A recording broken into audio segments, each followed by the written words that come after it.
আসসালামু আলাইকুম প্রিয় শিক্ষার্থী, আশা করি তোমরা সবাই ভালো আছো। আলহামদুলিল্লাহ আমিও ভালো আছি। বনশ্রী ন্যাশনাল আইডিয়াল হোম স্কুলে আজকে আমি তোমাদের সাথে আছি মোহাম্মদ আরিফুল ইসলাম। আজ আমি নবম শ্রেণীর রসায়ন বিষয়ের উপরে একটি ক্লাস নিব। আজকে আমি তোমাদের পঞ্চম অধ্যায় থেকে রাসায়নিক বন্ধন সম্পর্কে আলোচনা করতে চাই। দেখো, আজকে আমরা পঞ্চম অধ্যায় অর্থাৎ অধ্যায়টির নামই রাসায়নিক বন্ধন। এই রাসায়নিক বন্ধনের একটি অন্যতম এই অধ্যায়ের যে অন্যতম গুরুত্বপূর্ণ যে টপিক সেটা হলো আয়নিক যৌগ কিভাবে গঠিত হয়। মূলত আজকে আমরা আয়নিক যৌগের বন্ধন গঠন যে প্রক্রিয়া, এই প্রক্রিয়া মূলত আজকে আমরা শেখার চেষ্টা করব। প্রিয় শিক্ষার্থী, আসো আমরা প্রথমে একটি যৌগের নাম লিখি। আমরা প্রথমে একটা যৌগের নাম লিখি, সেটা মনে করো যে সোডিয়াম ফ্লোরাইড NaF। এই যৌগের বন্ধন গঠন প্রক্রিয়া, বন্ধন গঠন প্রক্রিয়া। আমরা সোডিয়াম ফ্লোরাইড এই যৌগটা কি ধরনের যৌগ, এই যৌগের মধ্যে কি বন্ধন রয়েছে সে বিষয়টি আজকে আমরা আলোচনা করব। দেখো, তোমরা যদি ভালো করে লক্ষ্য করো যৌগটির দিকে, দেখো এই যৌগটা মূলত সোডিয়াম এবং ফ্লোরিন দ্বারা গঠিত যৌগ, তাই না? আবার সোডিয়ামের দিকে যদি আমরা ভালো করে লক্ষ্য করি তাহলে দেখা যাবে সোডিয়ামটা কিন্তু একটি ধাতু, আর এই যে ফ্লোরিন এটি হচ্ছে মূলত আমরা জানি এটা একটা গ্যাসের নাম ফ্লোরিন, তাই না? তাহলে এই যৌগ যেটা তৈরি হয়েছে এটা হচ্ছে মূলত একটি ধাতব পরমাণু আর একটি অধাতব পরমাণু দ্বারা গঠিত কিন্তু এই যৌগটি আমরা দেখতে পাচ্ছি। তাহলে এই যৌগটি একটি ধাতব এবং একটি অধাতব পরমাণু দ্বারা গঠিত। ঠিক একইভাবে যে সকল যৌগ ধাতু এবং অধাতু পরমাণু দ্বারা গঠিত সেই যৌগগুলো কিন্তু সব আয়নিক যৌগ। আর যে যৌগগুলো সাধারণত একাধিক অধাতু পরমাণু দ্বারা গঠিত সেই যৌগগুলো কিন্তু সমযোজী যৌগ। যেমন সমযোজী যৌগের এক্সাম্পল যদি দিতে হয়, আমাদের কাছে সবচেয়ে সহজলভ্য যে এক্সাম্পল সেটা আমরা পানির এক্সাম্পল দিতে পারি। পানি H2O, তোমরা জানো হাইড্রোজেন একটা গ্যাসের নাম, তাই না? আবার অক্সিজেন এটাও কিন্তু একটা গ্যাসের নাম। তার মানে হাইড্রোজেন এবং অক্সিজেন দ্বারা যদি পানি তৈরি হয় তাহলে H2O এই যে যৌগটা, এই যৌগটা কিন্তু উভয় ক্ষেত্রে অর্থাৎ এই যৌগ যে দুই প্রকার পরমাণু দ্বারা গঠিত উভয় পরমাণু কিন্তু অধাতু পরমাণু। সুতরাং এই যে যৌগ, এই যৌগ কি আমরা আয়নিক যৌগ বলতে পারবো না? H2O এই যৌগকে আমরা তাহলে এখন বলবো সমযোজী যৌগ। তাহলে তোমরা নিশ্চয়ই বুঝতে পেরেছ যে যৌগে ধাতু এবং অধাতু পরমাণু দ্বারা যে যৌগটি গঠিত হয় সেই যৌগকে আমরা বলি আয়নিক যৌগ। আর যে যৌগটি একাধিক অধাতু পরমাণু দ্বারা গঠিত হয়, যেখানে কোনো ধাতব পরমাণু থাকে না, সেরূপ যৌগগুলোকে আমরা বলি সমযোজী যৌগ। আজকে আমরা মূলত কিন্তু আয়নিক যৌগ সম্পর্কে আলোচনা করব এবং আগামী ক্লাসে তোমাদের সমযোজী যৌগ সম্পর্কে আলোচনা করা হবে। প্রিয় শিক্ষার্থী, আসো আমরা শুরু করি। দেখো, সোডিয়াম ফ্লোরাইড এই যৌগটাকে আমরা বলছি এটা হচ্ছে একটা আয়নিক যৌগ। এটা আয়নিক যৌগ কেন এবং এই যৌগটার মধ্যে কি ধরনের বন্ধন বিদ্যমান? আমরা জানি আয়নিক যৌগের মধ্যে আয়নিক বন্ধন বিদ্যমান থাকে। আয়নিক বন্ধন কিভাবে বিদ্যমান থাকে এই বিষয়টি মূলত আজকে আমরা শিখব। দেখো, আমরা যে কোনো যৌগের ক্ষেত্রে যে কোনো যৌগ যখন গঠিত হয় তখন ওই যৌগ গঠনকারী যে সকল পরমাণু, সেই পরমাণুগুলো তারা কিন্তু তাদের নিকটবর্তী নিষ্ক্রিয় গ্যাসের ইলেকট্রন বিন্যাস অর্জন করার মাধ্যমে তারা কিন্তু যৌগ গঠন করে। ব্যাপারটা কেমন? মনে করো আমরা যে সোডিয়াম পরমাণুর কথা যদি আমরা বলি, সোডিয়াম পরমাণু, তোমরা জানো সোডিয়াম পরমাণুর ইলেকট্রন বিন্যাস তোমরা জানো যে প্রথম কক্ষপথে 2টি ইলেকট্রন থাকে, দ্বিতীয় কক্ষপথে সোডিয়ামের কিন্তু 8টি ইলেকট্রন থাকে, তাই না? আর তৃতীয় কক্ষপথে সোডিয়ামের মাত্র 1টি ইলেকট্রন থাকে। তাহলে সোডিয়াম পরমাণুর কিন্তু শেষ কক্ষপথে মাত্র 1টি ইলেকট্রন থাকে।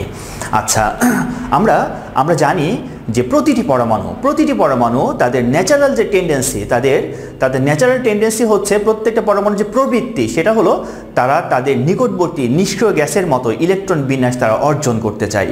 এখন সোডিয়াম পরমাণুর কাছাকাছি নিকটবর্তী নিষ্ক্রিয় গ্যাস কোনটি? আমরা জানি সোডিয়াম পরমাণুর কাছাকাছি যে নিষ্ক্রিয় গ্যাস সেটির নাম হচ্ছে নিয়ন। আমরা জানি সোডিয়ামের পারমাণবিক সংখ্যা 11 আর নিয়নের পারমাণবিক সংখ্যা হচ্ছে 10। তার মানে সোডিয়াম চাইবে সে তার কাছাকাছি অর্থাৎ নিয়নের ইলেকট্রন বিন্যাস অর্জন করতে চাইবে, এজন্য তাকে কিন্তু একটি ইলেকট্রন ত্যাগ করতে হবে। আমরা জানি নিয়নের ইলেকট্রন সংখ্যা 10টি আর সোডিয়ামের ইলেকট্রন সংখ্যা 11টি। সোডিয়াম যদি নিয়নের ইলেকট্রন বিন্যাস অর্জন করতে চায় তাহলে তাকে একটি ইলেকট্রন অপসারণ করতে হবে।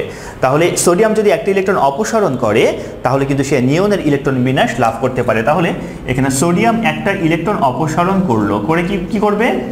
Na+ আয়নে পরিণত হবে। আচ্ছা, সোডিয়াম ইলেকট্রন অপসারণ কেন করলো? সোডিয়াম তো ইলেকট্রন গ্রহণও করতে পারতো, তাই না? আমরা আমরা জানি যে ধাতব পরমাণু কিন্তু সর্বদা ইলেকট্রন ত্যাগ করে, আর অধাতব পরমাণু যেগুলো রয়েছে, অধাতব পরমাণু যেগুলো আছে সেগুলো কিন্তু ইলেকট্রন সর্বদা সাধারণত তারা গ্রহণ করে। এই বিষয়টি আমরা জানি।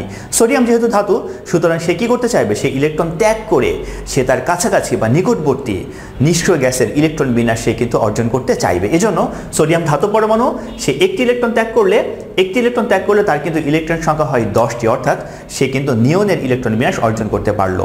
আচ্ছা, এবার আমরা আরেকটি যে পরমাণু ছিল ফ্লোরিনের দিকে যদি আমরা লক্ষ্য করি, তো সেক্ষেত্রে দেখবে যে ফ্লোরিন যে পরমাণুটা, তার ইলেকট্রন বিন্যাস যদি আমরা করি, আমরা জানি যে ফ্লোরিনের প্রথম কক্ষপথে 2টি ইলেকট্রন থাকে, আর ফ্লোরিনের কিন্তু মোট ইলেকট্রন সংখ্যা হলো 9টি।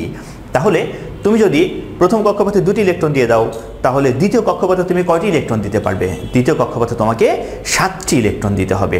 তাহলে দ্বিতীয় কক্ষপথে যদি আমরা 7টি ইলেকট্রন দেই, তাহলে ফ্লোরিনের দ্বিতীয় কক্ষপথ ইলেকট্রন দ্বারা পূর্ণ হতে তার কিন্তু আর একটি ইলেকট্রন প্রয়োজন, তাই না? হ্যাঁ, আমরা জানি যে কোনো পরমাণু তার দ্বিতীয় কক্ষপথে 8টি ইলেকট্রন যদি থাকে, তাহলে আমরা বলি যে তার ওই কক্ষপথটি ইলেকট্রন দ্বারা পূর্ণ। তাহলে ফ্লোরিন পরমাণু কিন্তু সোডিয়ামের ন্যায় তার নিকটবর্তী নিষ্ক্রিয় গ্যাসের ইলেকট্রন বিন্যাস অর্জন করতে চাইবে। তাহলে ফ্লোরিনের কাছাকাছি যে নিকটবর্তী নিষ্ক্রিয় গ্যাস, সেটি কিন্তু হচ্ছে নিয়ন। তাহলে নিয়নের ইলেকট্রন সংখ্যা 10টি, আর ফ্লোরিনের ইলেকট্রন সংখ্যা 9টি। তাহলে ফ্লোরিন চাইবে যে নিয়নের ইলেকট্রন বিন্যাস অর্জন করার জন্য সে আরও একটি ইলেকট্রন গ্রহণ করতে চাইবে। তাহলে ফ্লোরিন কি করে? তার শেষ কক্ষপথে একটি ইলেকট্রন গ্রহণ করে।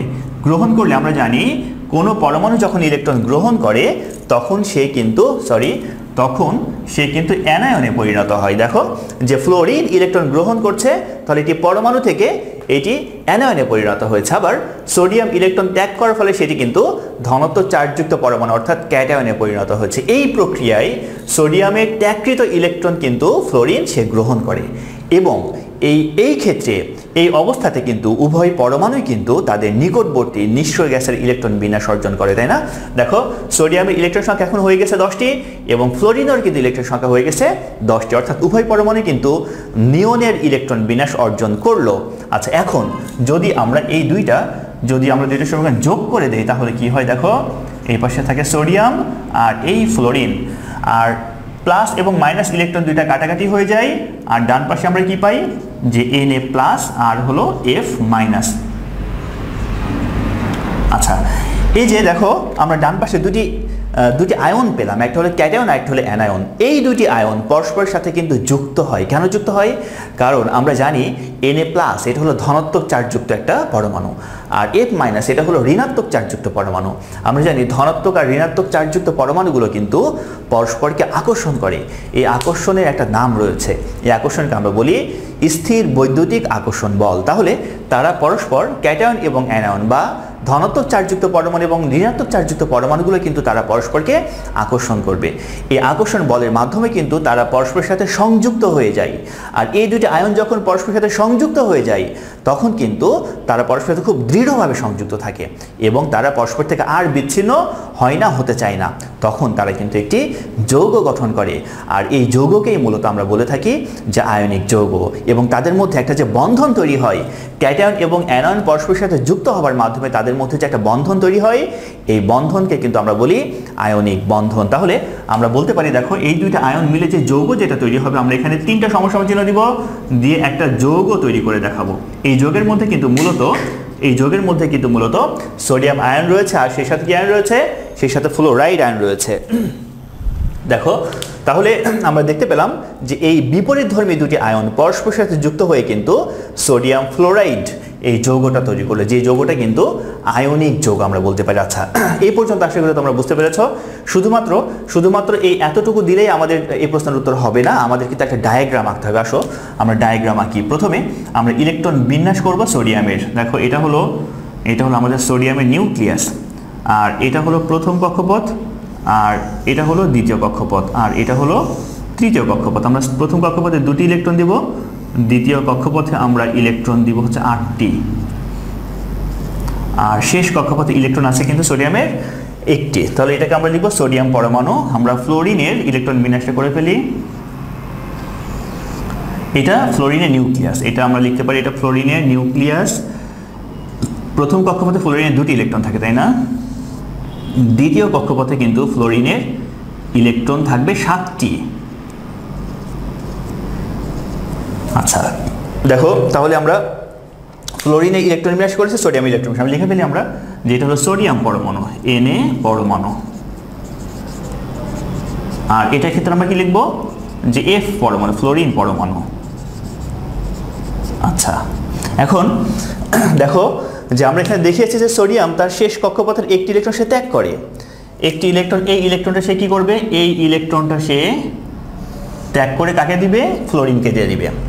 যদি ইলেকট্রন চলে যায় তাহলে তার এই তৃতীয় কক্ষপথে আর কোনো ইলেকট্রন থাকে না, সেক্ষেত্রে দ্বিতীয় কক্ষপথটা দেখো, দ্বিতীয় কক্ষপথে 8টি ইলেকট্রন থাকে, আর 8টি ইলেকট্রন থাকলে আমরা বলতে পারি দ্বিতীয় কক্ষপথটা ইলেকট্রন দ্বারা পরিপূর্ণ। কেন এই কথা বলতে পারি, কারণ দ্বিতীয় কক্ষপথে যতগুলো ইলেকট্রন থাকার কথা ততগুলো ইলেকট্রনই যদি থাকে তাহলে আমরা বলি যে ওই কক্ষপথটি ইলেকট্রন দ্বারা পরিপূর্ণ। তাহলে দ্বিতীয় কক্ষপথে 8টি ইলেকট্রন থাকার কথা, 8টি রয়েছে, সুতরাং এই দ্বিতীয় কক্ষপথ কিন্তু ইলেকট্রন দ্বারা পরিপূর্ণ হয়ে গেল। আচ্ছা একই সাথে ফ্লোরিনের ক্ষেত্রে আমরা একইভাবে বলতে পারি যে ফ্লোরিনের দ্বিতীয় কক্ষপথে 7টি ইলেকট্রন রয়েছে, যদি একটি ইলেকট্রন সে নেয় তাহলে কিন্তু তার দ্বিতীয় কক্ষপথে 8টি ইলেকট্রন হয়, তখন তারও কিন্তু দ্বিতীয় কক্ষপথ ইলেকট্রন দ্বারা পরিপূর্ণ হয়ে যায়। এটা কিন্তু প্রত্যেকটা পরমাণুই চাই তার শেষ কক্ষপথ ইলেকট্রন দ্বারা পরিপূর্ণ করতে চাই, এটা প্রত্যেকটা পরমাণুর কিন্তু একটা প্রবৃত্তি, প্রত্যেকটা পরমাণুটি চাই। যাই হোক দেখো, এই অবস্থায় যদি তারা ইলেকট্রন যদি বিনিময় করে সেক্ষেত্রে তাদের অবস্থাটা কি হয়, আমরা ডান পাশে একটু দেখি। দেখো সেক্ষেত্রে এই পরমাণু, সোডিয়াম পরমাণুটি কিন্তু আয়নে পরিণত হয়, তাই না? এটা হলো সোডিয়ামের নিউক্লিয়াস, এটা প্রথম কক্ষপথ, আর এটা হচ্ছে এটা দ্বিতীয় কক্ষপথ, এটা হলো দ্বিতীয় কক্ষপথ। তাহলে এটা হলো আমরা যেটা পেলাম Na+, সোডিয়াম আয়ন হলো, তাই না? এটা সোডিয়াম আয়ন। আচ্ছা সেই সাথে ফ্লোরিনের ক্ষেত্রে এটা ফ্লোরিন নিউক্লিয়াস, এটা প্রথম কক্ষপথ, আর এটা হলো দ্বিতীয় কক্ষপথ। প্রথম কক্ষপথে 2টি ইলেকট্রন থাকবে, আর দ্বিতীয় কক্ষপথে কিন্তু এখন তার ইলেকট্রন হয়ে গেছে কিন্তু 8টা, তার মানে ফ্লোরাইড F- আয়নে কিন্তু এখানে সে পরিণত হলো। তাহলে দেখো এই যে এই দুইটা মিলে, অর্থাৎ ক্যাটায়ন এবং অ্যানায়ন মিলে যে যৌগটা উৎপন্ন করলো সেটাকে আমরা বলতে পারি সোডিয়াম ফ্লোরাইড যৌগ। আমরা বাংলা লিখি সোডিয়াম ফ্লোরাইড, সোডিয়াম ফ্লোরাইড, এটাকে তুমি সংক্ষেপে NF ব্র্যাকেটের মধ্যে দেখাই দেবে। ওকে, তাহলে আশা করি তোমরা এই যে আমাদের যে আলোচনা যে সোডিয়াম ফ্লোরাইড যৌগটা কিভাবে গঠিত হলো, কোন প্রক্রিয়ায় গঠিত হলো, এবং সেক্ষেত্রে আমাদের প্রয়োজনীয় যে ডায়াগ্রাম, এই যে এটাকে আমরা বলি ডায়াগ্রাম, ঠিক আছে? ইলেকট্রন আদান প্রদান বা বিনিময় যে প্রক্রিয়া সেটিকে চিত্রের মাধ্যমে প্রকাশের যে ব্যাপারটা, এটাকে আমরা বলি যে ডায়াগ্রাম। এভাবে যে কোনো আয়নিক যৌগের ক্ষেত্রে ইলেকট্রন আদান প্রদানের যে প্রক্রিয়া, আশা করি তোমরা এটা খুব ভালো করে তোমরা এই প্রক্রিয়াটি তোমরা উপস্থাপন করতে পারবে। এবং আজকে আমরা যে বিষয়টি বুঝতে চেয়েছিলাম সেটি আশা করি তোমরা খুব ভালো করে তোমরা বুঝতে পেরেছ। তোমাদের জন্য আমি একটা HW দিতে চাই। হ্যাঁ, HWটা তোমরা একটু লিখে নাও, সেটা হলো ম্যাগনেসিয়াম অক্সাইড। ম্যাগনেসিয়াম অক্সাইড যৌগের